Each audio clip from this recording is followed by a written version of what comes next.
Unsolved crimes को solve होते हुए देखने का सुकून ही अलग है। उनमें भी अगर वो कोल्ड केसेस हो जो दशकों तक फाइलों में बंद पड़े हो, उनका सॉल्व होना तो एक तसल्ली देता है। जैसे हाल ही में 65 साल पहले का कोल्ड केस में आई कुछ हलचल हमें ये उम्मीद दे रही है कि शायद ये केस फाइनली सॉल्व होगा।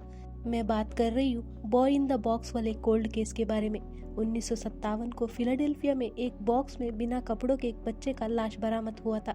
उसका कत्ल हुआ था, लेकिन उस बच्चे का पहचान ही नहीं हो पाया था। 65 साल तक उसका कब्र पर अमेरिकास अननोन चाइल्ड यानी अमेरिका का गुमनाम बच्चा लिखा हुआ था।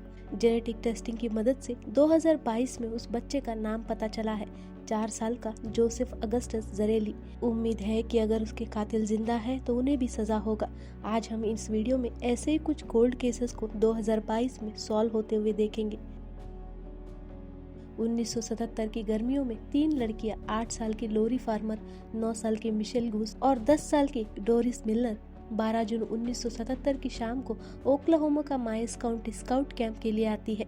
तीनों एक दूसरे से पहली बार मिली थी, लेकिन तीनों जल्दी दोस्त बन जाती है। उन तीनों को एक ही टेंट मिला था, टेंट नंबर 8, जो बाकी टेंटों से थोड़ा सा दूर पर था। जोरदार बादल गरज रहे थे, तो शाम को 7 बजे सारे बच्चे अपने अपने टेंट में सोने जाते हैं। लोरी, मिशेल और डोरिस भी अपने टेंट में जाती है। अगली सुबह 6 बजे काउंसलर कार्ला वाइट को लोरी, मिशेल और डोरिस का लाश कैंप के मेन रोड पर स्लीपिंग बैग्स में ठूसा हुआ मिलता है। तीनों का बहुत ही बर्बरता से बलात्कार हुआ था, फिर कत्ल। लोरी और मिशेल को हथौड़ों से मारा गया था और डोरिस का गला घोटा गया था। उनके लाशें उनके टेंट से करीब 450 फुट दूर मिला था। पुलिस को टेंट नंबर 8 पर काफी खून मिला। उतना ही नहीं, काफी लोगों ने कहा कि उस रात के 1:30 बजे उन्होंने काफी आवाजें सुनी थी जो टेंट नंबर 8 की तरफ से आ रही थी, लेकिन बादल गरजने की वजह से या फिर कोई जानवर होगा ये समझकर उन्होंने तहकीकात नहीं की थी। कुछ दूर पर लगे बाकी टेंटों में सो रही बच्चियों ने भी कहा कि उन्होंने आवाजें सुनी थी।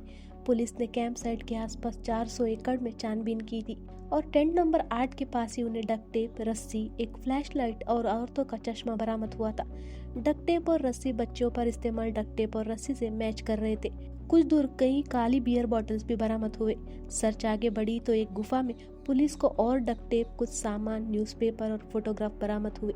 और तो और उस गुफा में कुछ लिखा हुआ था, खून ही यहाँ था, बाय बाय फॉल्स। 17 जून 1977 पुलिस जेल से भागा हुआ कैदी जीन हार्ट को इन बच्चियों का बलात्कार और कत्ल में मुख्य संदिग्ध मानती है। 33 साल का जीन हार्ट को 1 साल पहले यानी 1976 को 2 प्रेग्नेंट औरतों का किडनैपिंग और बलात्कार के लिए आजीवन कारावास का सजा हुआ था, लेकिन जीन हार्ट जेल से भाग गया था। 10 महीने बाद पुलिस 6 अप्रैल 1978 को जीन हार्ट को अरेस्ट कर लेते हैं।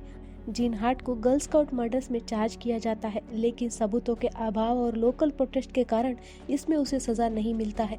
लेकिन पहले की किडनैपिंग और बलात्कार के लिए उसे फिर से जेल भेजा जाता है। वहाँ 2 ही महीने में यानी जून 1979 को जीन हार्ट अटैक से मर जाता है। उसके बाद से गर्ल स्काउट मर्डर्स अनसॉल्व्ड रह गया था, लेकिन 2022 में हुई डीएनए टेस्टिंग से ये साबित हुआ कि जीन हार्ट ही असली कातिल था। सजा देने के लिए कातिल तो नहीं है, लेकिन इन तीनों बच्चों के परिवार वालों को आखिरकार कुछ तसल्ली तो जरूर मिली होगी।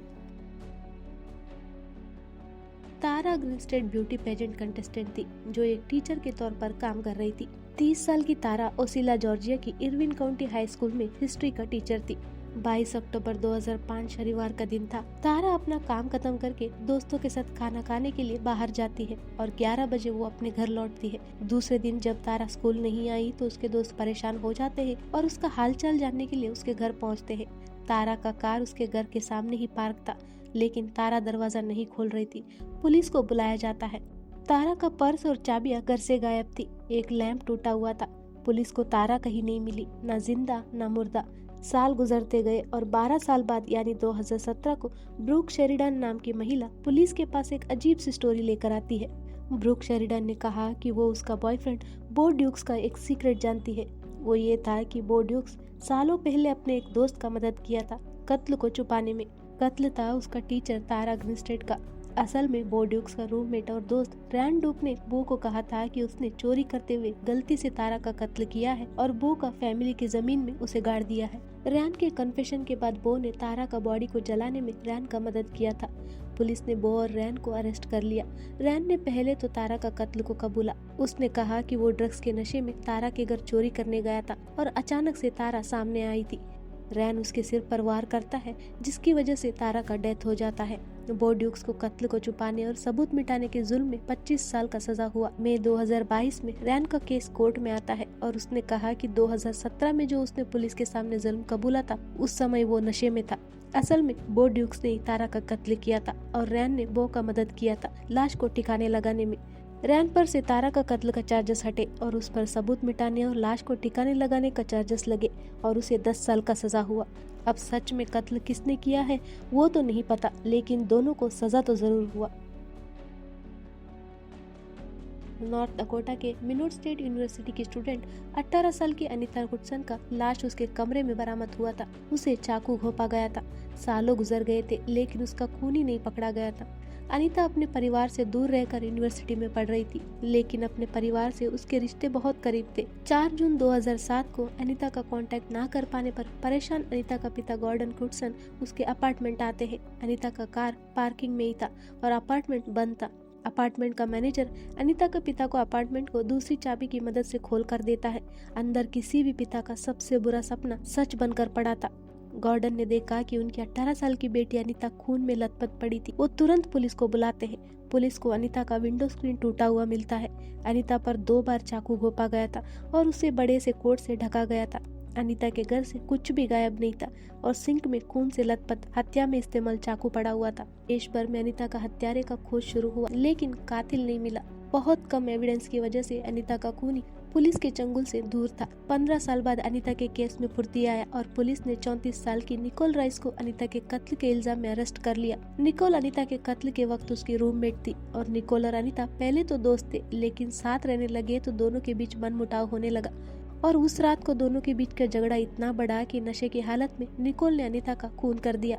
15 साल लगे, लेकिन आखिरकार अनीता का खून सलाखों के पीछे है।